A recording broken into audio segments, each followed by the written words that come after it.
I haven't done a live in a while, so I kind of wanted to do one real quick. I'll be on for 40 minutes, but I do have some errands to run. Discovered today that, or yesterday, that it's probably not the alternator in my Ford Escape that's the problem. It's a fuel pump issue. So no matter what, it's going to cost money. I mean, and we do have a recall, and I found a recall for it. But the guy at the dealership said he had never seen that before. That recall, and I'm like, how much is this going to cost us? If it actually costs more than the Escape is worth, it's a 2014. Then you can have it, and we want a new one. Okay, that's me. And interesting news: I might be able to go see fellow traveler, my friend of the show and the channel and Midnight's Edge. I'm not gonna say who, but I think within the next 2 or 3 weeks, if the car can get repaired, they'll probably go and go visit a good friend of ours, and we might do a greeting for the show, so you guys can see it. It'll be great. Oh, and to Baz Taylor, I was really busy yesterday, and when I said meh, it wasn't because I wasn't interested, but I had 50 things going on between the car, trying to clean the house, and some other family issues that I really couldn't stop and talk. Okay. And there are times, and the reason why I haven't actually done, and this is for everybody right now, more live streams lately is because I've just been swamped. Again, everybody knows this is Steph's busy season. Okay, fall from September to mid-January. Okay, is I can be hit or miss because it's getting prepared for Halloween, Thanksgiving, and then Christmas. Okay, so if I seem detached and uninterested, it's because I've got 1,000 things on my plate. Anyway, so let's talk about. I like how I don't have anybody in chat right now. Let's talk about some stuff going on with the direct. Now, yesterday, hey David, how you doing? So yesterday I posted a story that the direct pulled from. Hey Carla, thing from. Hey, good, that's awesome, David. A story about parent analytics and where Andor kind of sits compared to the viewership of The Mandalorian, Kenobi, and Boba Fett. And when you look at the graph, and I'm going to put the graph up in a community page, you will see that it's pretty flat, and it's trending like way on the bottom. It's way on the bottom. Now, a lot of people, and I said this before, think it's a saturation of too much Star Wars. I strongly disagree. When you concentrate a show on a character that was in a good movie, but no one cares about, you're going to not have a viewership that cares. Now, I noticed because trolls showed up, I like Andor, you're just stupid. You should just go watch the sequel trilogy. Fuck you, by the way, okay? Right off, by the way. I don't have to like everything in Andor. No one here has to. I find it quite amusing that the hue and cry of Kenobi broke canon. No, it didn't. It didn't. I've had people who didn't like Kenobi say, okay, it didn't break canon. They still didn't like it. And then they try to, and we all know who started this, me looking at The Masked Avenger right now. It's just like TLJ! Really? Well, for about the first 15 minutes in the first episode, it was. Ben was just going through the motions. And then he was basically asked by a voice from the past, Bail Organa, to help find Leia. And that is where he decided to actually do something. Unlike Luke, who never left Octo, there's, Kenobi boarding that stupid space liner. Which is why is this? Well, here's something that I think everybody needs to ponder. I'm gonna give you guys some homework. It's not to say that Kenobi was perfect, because it wasn't. Because Disney Star Wars is nothing perfect about it, except for Mandalorian. And even then, the fact that it's advertising the fucking hotel. In Boba Fett, I'm like, what the fuck is this?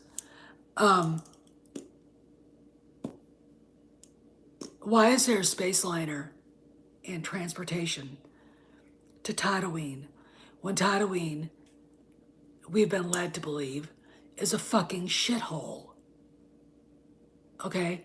No one wants to go there. You go there to disappear. You don't go there for vacation. You don't go there to visit relatives because your relatives don't live there, and if they did, they don't want you to find them. Okay? That bothered me. What they should have done, if they wanted to actually sort of mirror New Hope, was have Ben Kenobi hire a pilot, make it, whatchamacallit, Haji. Make that pilot Haji. Okay. And there you go. And then they both go off together to find Leia. Haji gets involved. Gee, I just fixed it. Okay.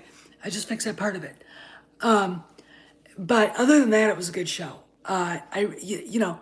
This goes to the problem that I think fans have, where we don't know anything about character development, ups and downs. Okay, we don't want to buy the fact that what happened to Anakin and the Jedi Order had a profound effect on Ben Kenobi. Okay, we don't want to. There are people out there that just can't accept that. They can't accept that what Ben Kenobi saw become of Anakin Skywalker hurt him profoundly. What he saw, what happened to the Jedi Order, his family, hurt him profoundly. Watching Padme die hurt him profoundly. And look, it's not that difficult to see real life people, go through PT. I mean, look, there's a video out there. Obi-Wan Kenobi has PTSD. He can't have PTSD. This is just like DLJ. Ugh. I'm like, what? What is he, a superhero? Who is he, Superman? Again, I have a theory that this is the comic book bullshit TV shows and movies that Star Wars and like Lord of the Rings are not like. So please keep Superman, Batman, who, by the way, suffered from PTSD. But we accept that. Okay. Tony Stark and the rest of that, in my opinion, garbage. Leave it out of Star Wars. This is a completely different genre.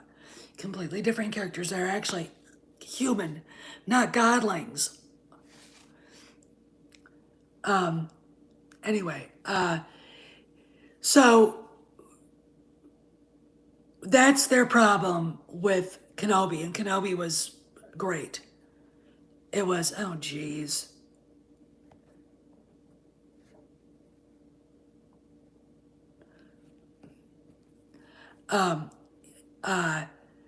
Kenobi was fantastic. Book of Boba Fett. Less fantastic than Kenobi by far. But still, it wasn't bad. Okay, it doesn't. It wasn't bad at all. Hey, Cross. I know, because I made it disappear, Planet Musk. Are you kidding me? It it's really interesting to me how people felt about. Again, we have Boba Fett's supposed to go out there and kill everybody. Ugh. He's been stuck in a sarlacc. He's dehydrated. He's just been through a physically and emotionally traumatic, really traumatic moment. He almost basically became lunch. Okay. He is being physically abused by this native tribe. Okay. And somehow it's awful. Okay. Hi, Kyle. Okay, fine. Whatever. I had a problem with the kids on the Vespas. But again, I know the story of why this all happened. I know what was going on. Jon Favreau wasn't there to oversee everything. And you could tell they were in a hurry for content. That's the problem with Disney. Disney likes their schedule. And making things that are good doesn't necessarily mean that it's going to be on schedule. Okay, so the reason why we got the 2 episodes with Mandalorian is because they needed something to put in that spot because the show wasn't as good as it should have been. The ending, it would have been very interesting to have instead of the Rancor, and that part was a little bit, it took me out of it. Instead of having the Rancor, if they wanted Han Solo to show up, there's a garrison on Tatooine, a Republic garrison. Bunch of X-Wing fighters with the Millennium Falcon show up and blow the shit out of the Pikes. Get rid of them, just wipe them out. And that's where Han, lands a Falcon, and eventually you walk out and go, what the fuck? Okay, that would have been interesting. But again, people who aren't Star Wars fans make these things, okay? And I'm going to draw a connection between some of the shit and Marvel's She-Hulk. But Mandalorian, I mean, it's great. There's some slow moments and there's some filler. I love it when I get bitched at about, well, there shouldn't be any filler if it's good. Name me one great 80s TV series that didn't have filler. Okay, Magnum P.I., Quincy, Murder, She Wrote, even though I didn't watch that. Remington Steele, Simon and Simon, for Christ's sakes. It's like, shut up. Look, some of these people make movies and are envious that people that are other people got a chance to make Star Wars, and that's all this is. Okay, that's all this is. And it's like, check yourself before you wreck yourself. Okay, because I know where that whining and bitching and moaning about how you could do better is coming from. Okay, Star Wars is not complicated, but you do have to care about what you're doing, and that's the problem. You need fans. Okay, now let's talk about. Okay, we talked about Brandon Katz, Parrot Analytics, and the fact that Andor's not drawing any audience. Doesn't surprise me. It does not surprise me. It's slow. The lead character, no one really likes or cares about. There's a very little in it, and usually what's good about it is Stellan Skarsgård and Mon Mothma. Mon Mothma away from her beta male husband and her bitchy SJW daughter. Okay, would have liked to have seen more actual Coruscant. And I really honestly think when I look at the money they spent on this, and I don't know what the budget was per episode, but the reason why we're not seeing as much no volume stage is because they didn't have the budget for it. Disney wouldn't give them the budget. Okay. Now, why does this kind of, when I look at what Parrot Analytics discovered, why does this kind of make me happy? Who's the executive producer? Kathleen fucking Kennedy. Okay. So this makes her look bad. Okay. It's slow. It's tedious. No one really cares. It had just enough wokeness to make me go, what the fuck?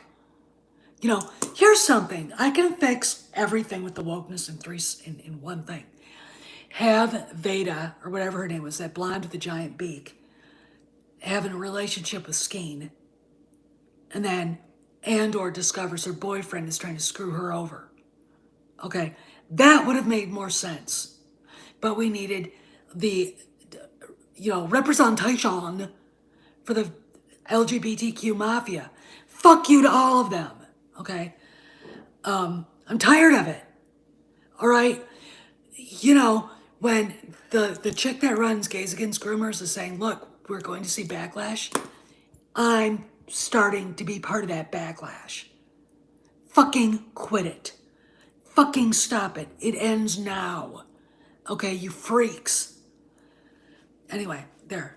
All right, I'm done. So yeah, Andor's not getting the attention.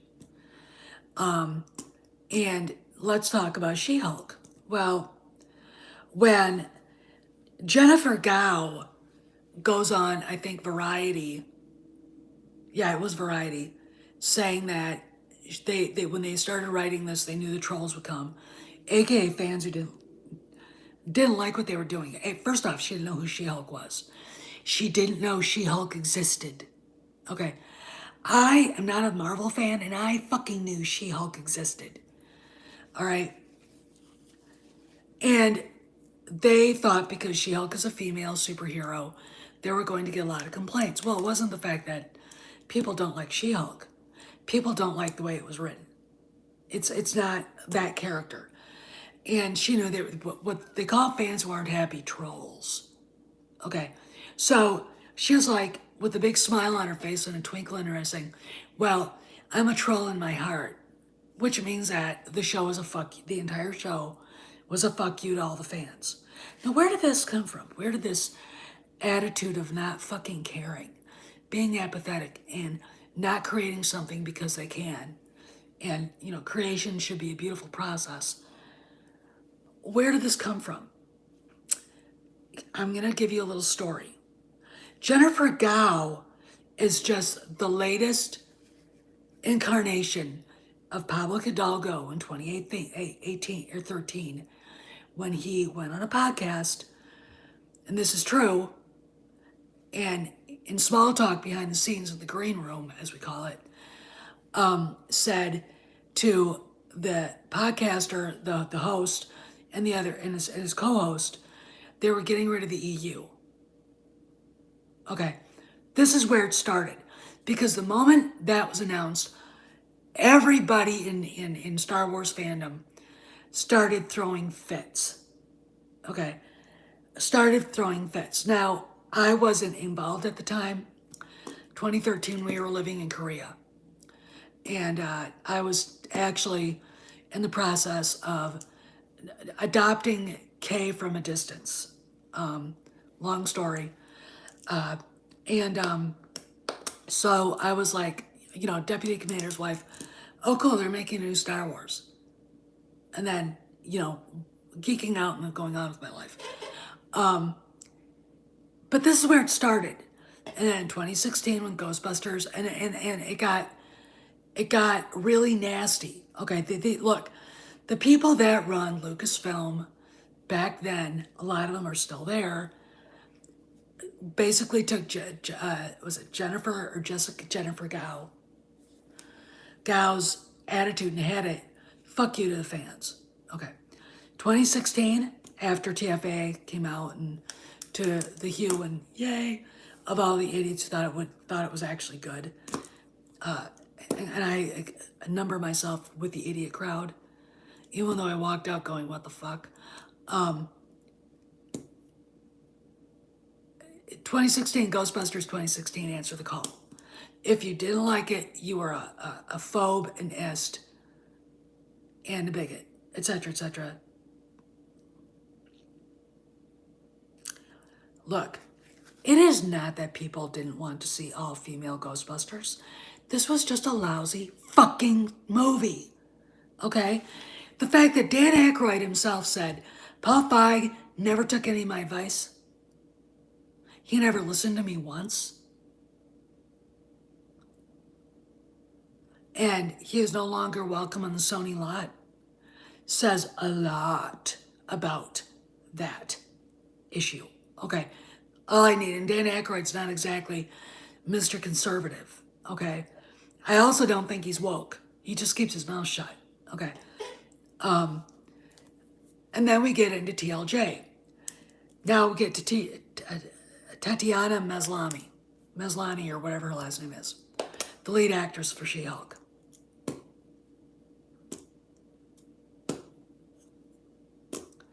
Basically, when you read her interview in Variety, it's a fuck you to the fans. Go back and look at Ryan Johnson's and Pablo Hidalgo's behavior during TLJ. She-Hulk is the TLJ of Marvel. Okay? It is the TLJ of Marvel. But Ryan Johnson didn't go into creating Star. I mean, look, he mocked The Empire Strikes Back with the Salt Planet Crate. And I love it how they take the name of Darth Crate and use it for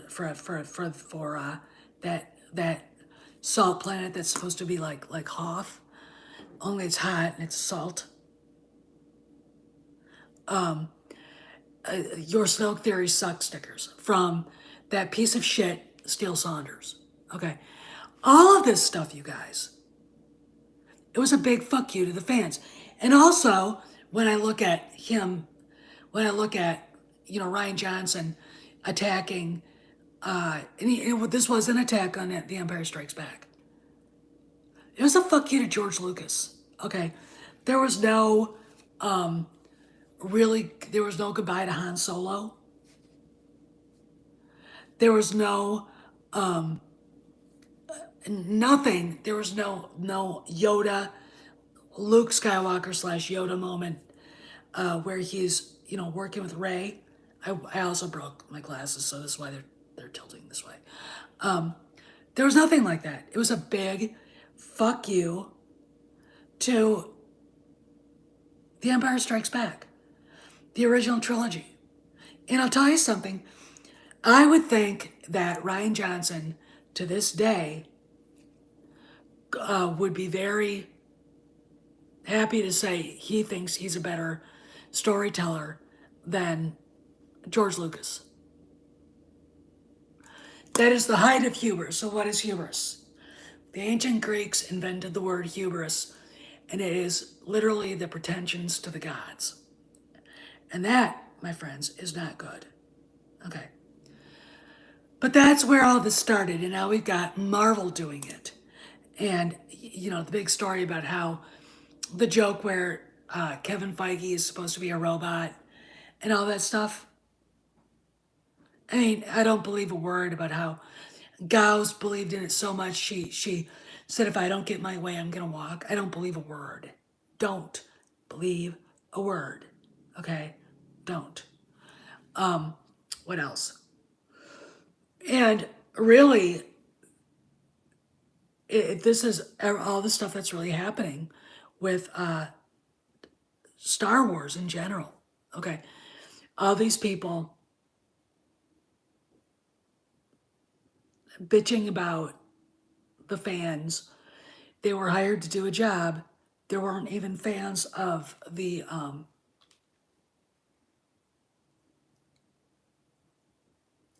they weren't even fans of the franchise that they're working on. And then they sit there and wonder why I hate this. They sit there and wonder why the fans are pissed off and bait the fans. If Kevin Feige had a brain, and I'm not sure he does, he'd be like, you guys can't work for me anymore. You can't. And there's a big strong indication that they won't do a second season. They shouldn't. Now let's talk a little bit about The Acolyte. I don't know if it started filming. So far, nothing other than costume designers and electrical engineers and camera people have been put on the IMDb thing. I follow the announcements. But other than that, I don't know. I don't know what's going on. So when I talk about this, it is still in some amorphous, evolving future. The future is always in motion. Is it this happening or not? I don't know. Okay, so whatever. What else? And again, I want to address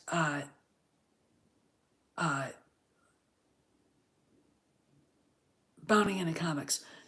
John, I love you, but you find me where Disney and Lucasfilm have said anything officially that wasn't back in 2020, because that's the last time we heard about The Acolyte. Okay, find it for me. Is it going to be made? I don't know. But Disney and Lucasfilm, every time there's an actor named to be in this, every time there's a something out there, it doesn't come from official sources.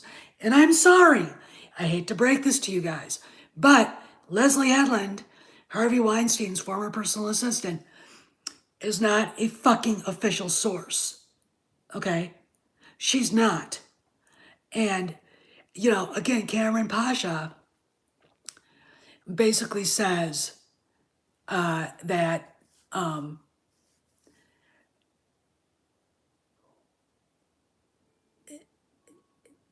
he thinks that, and I agree with him, that Headland is trying to force Disney to make it by using minority actors. Okay, actors and actresses.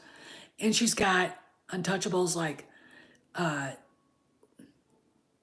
Amanda Stenberg, that Jodie something Smith, and the guy from Squid Game. And like any other, woke white woman, she's hiding behind them. That's bullshit. That is bullshit. But again, when Jodie, what's her name, Smith, she's British, she played Anne Boleyn, of all fucking things. That still pisses me off, by the way. As a historian, I'm like, what exactly are you BBC freaks trying to prove here? You guilty white fucks, okay? That did not come from Disney or Lucasfilm. That came from Headland and Smith's, whatever her name is, people. And that is not official. That is not official. That is not a press release from the PR department of Lucasfilm or Disney. That is not official. So when you say, oh, it's going to go, and you're not really looking deeper, because you got to have your, what do they call it? You've got to have everything that you feel sort of validated. That's bullshit. Okay, look, I think the internet's created a bunch of very intellectually uncurious people. And as long as they get their validation, they don't give a shit what the truth is. The truth is, Leslie Headland is the only person talking about The Acolyte. That's it. And if you look at her IMDb board, that's all she got. Okay. Russian Doll with Netflix. They didn't talk to her on any red carpets. They didn't sit her down with Variety and talk about that. It was Natasha Lyonne and some other people. That's it. It wasn't. And Headland was one behind that show. So I always thought, and I will go to my grave with this, that they pushed her out. Okay? They pushed her out. I mean, wow. you know. So, okay, so let's go to, I've been on 30 minutes. I'll be on for a few more. Let's go to Captain America New World Order.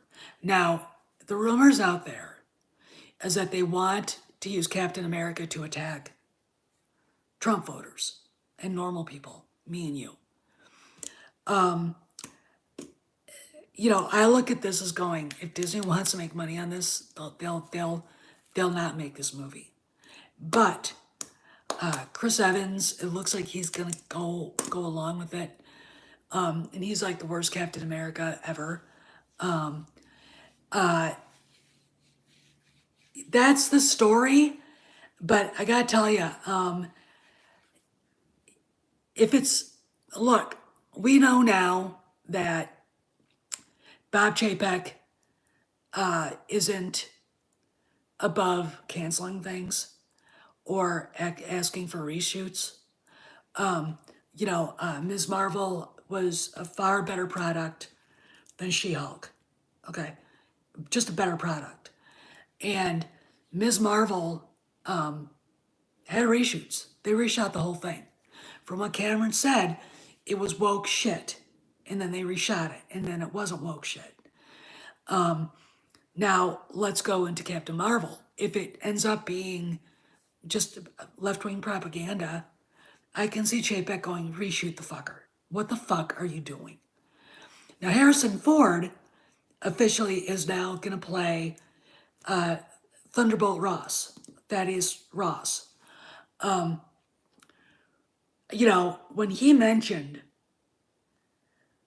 the way Marvel was doing things, I had this a long time ago, and how we kind of admired what they were doing, I thought, you know what, if he might just be able to get a role in Marvel, he'll do it. You know, and I thought, like yesterday when I heard it from Mazarus, I was pretty sure that they weighed money in his face. But he had expressed an interest in the franchise. Personally, I can't stand it. But now, because he's in it, guess who's going to have to go at least watch this show? Do I want to? No. Does it sound like fun for me? But anyway, this is the first time he's ever replaced another actor.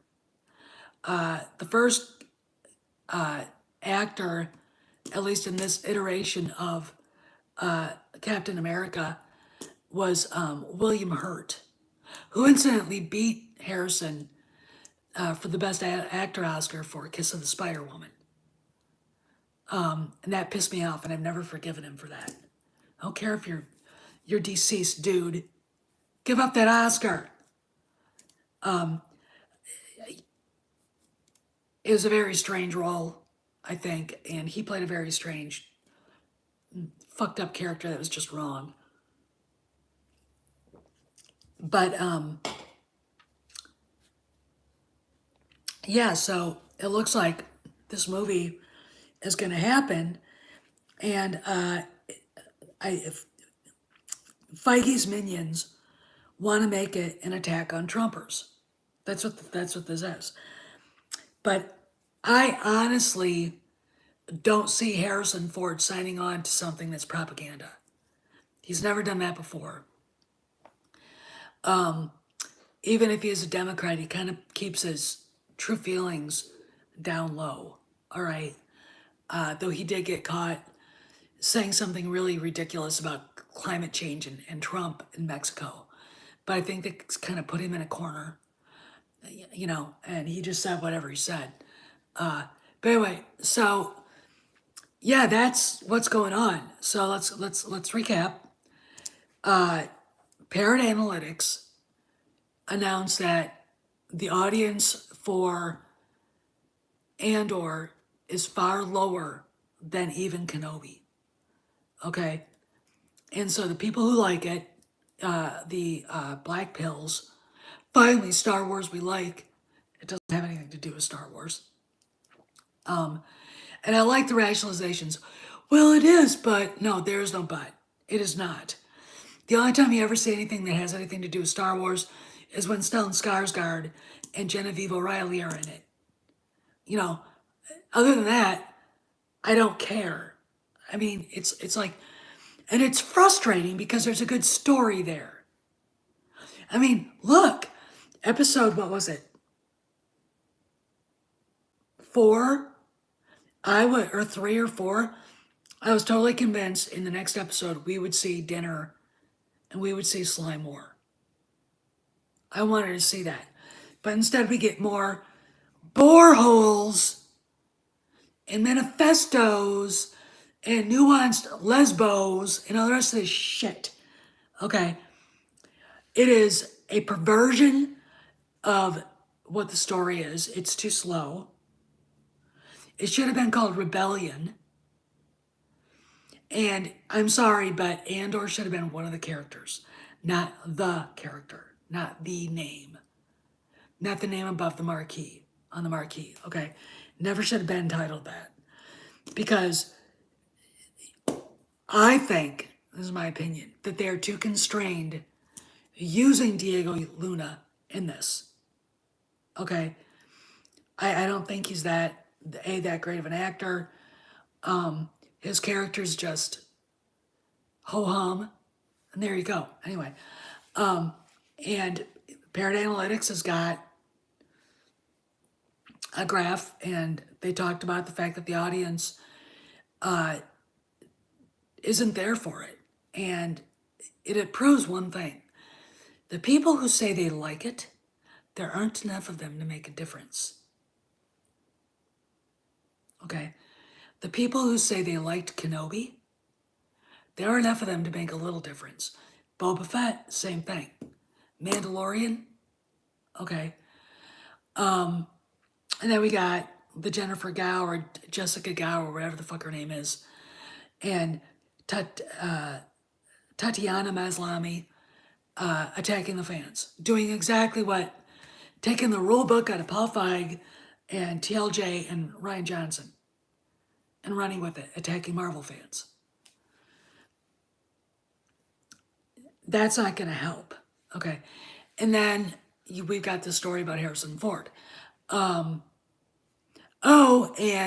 all 6 episodes of Tales of the Jedi, the titles are out. I don't have the list in front of me, but it's gonna be a good show. It's gonna be at least hour and a half, 2 hours to sit and watch all that. Get up early, cup of coffee, breakfast, watch it. That's what I'm gonna do. Anyway, I gotta go. I'm gonna go and do some reconnoitering for Christmas lights. So I'll talk to y'all later. And anything drops today, I'll be back to do an upload and probably another live. See you guys around the galaxy. Behave, be safe. And, no news is good news as far as I'm concerned on a few things, like Kennedy and everything. So, nothing. And that's good. I'll see you guys around. Oh, and I want to address one more thing. People assuming that this announcement for Harrison Ford going to Captain America and Thunderbolts was Kennedy pulling a power punch, and no. If you honestly disrespect Harrison Ford so much that you actually think that she could stop him from announcing something that he's doing in his career, I don't know what weed you're smoking, but you're smoking some good shit. Okay. As far as I'm concerned, I can't imagine him tolerating her bullshit like that. Okay. Her talking about, worried about Indiana Jones 5. I'm going to ask those people a question. Did she say a word about that once he walked out on the stage at D23? No. It was him, James Mangold, that horrible guy who, he said some really stupid political shit. But he, leave him alone, okay? And Sophie Waller-Bridge, and she barely said a word. Okay. So I don't know what they're smoking, but the Empress has no clothes. She's never had any clothes. When I look at her as the head of Lucasfilm when she first got there, I am going, and there were problems with TFA. There were. They stopped J.W. Rinsler from putting it out there, but there were problems, and eventually we'll hear about them. I know we will. She did everything the suits at Disney wanted her to. She's nothing more than a yes woman. That's it. Okay? She's lazy, she's apathetic, she's incompetent. The Empress has no clothes.